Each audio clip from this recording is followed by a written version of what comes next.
Assalamualaikum warahmatullahi wabarakatuh. Surat An-Nisa ayat 62. Ayat ini turun berkaitan dengan orang-orang munafik yang setelah bermaksiat dan menyimpang dari hukum Allah masih ingin dikasihani dan diberi pahala seperti orang beriman. Allah menjelaskan bahwa ketaatan dan penyesalan yang tulus adalah syarat untuk mendapatkan ampunan. Ayat 63 diturunkan mengenai Nabi Muhammad yang diberi wahyu tentang isi hati orang-orang munafik. Mereka berbohong dan pura-pura patuh, padahal menolak keputusan Rasul. Allah menyuruh Nabi berpaling dari mereka, tapi tetap menasihati dengan kata-kata yang menyentuh hati. Ayat 64. Ayat ini turun menegaskan bahwa semua ketaatan dan keputusan hukum harus berdasarkan ajaran Rasulullah. Bahkan, jika ada orang yang berbuat dosa dan datang kepada Nabi untuk meminta ampun, dan Nabi mendoakan mereka, maka Allah akan menerima taubat mereka.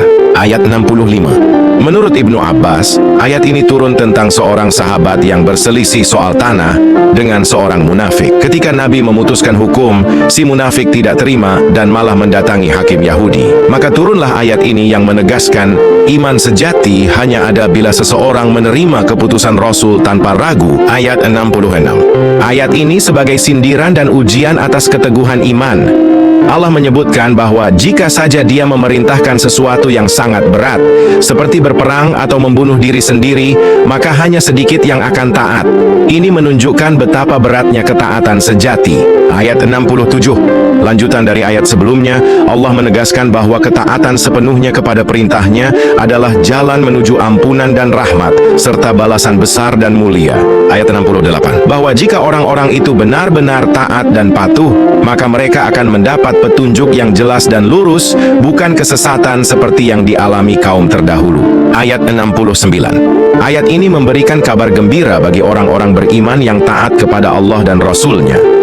Mereka akan dikumpulkan bersama para nabi, orang jujur, syiddiqin, para syuhada, dan orang saleh. Sebagian ulama mengatakan ini sebagai penghibur bagi sahabat yang merindukan nabi dan para syuhada. Ayat 70. Ayat ini adalah penutup kabar gembira sebelumnya. Allah menegaskan bahwa itulah sebenar-benarnya anugerah, yakni bisa bersama orang-orang pilihan Allah di akhirat.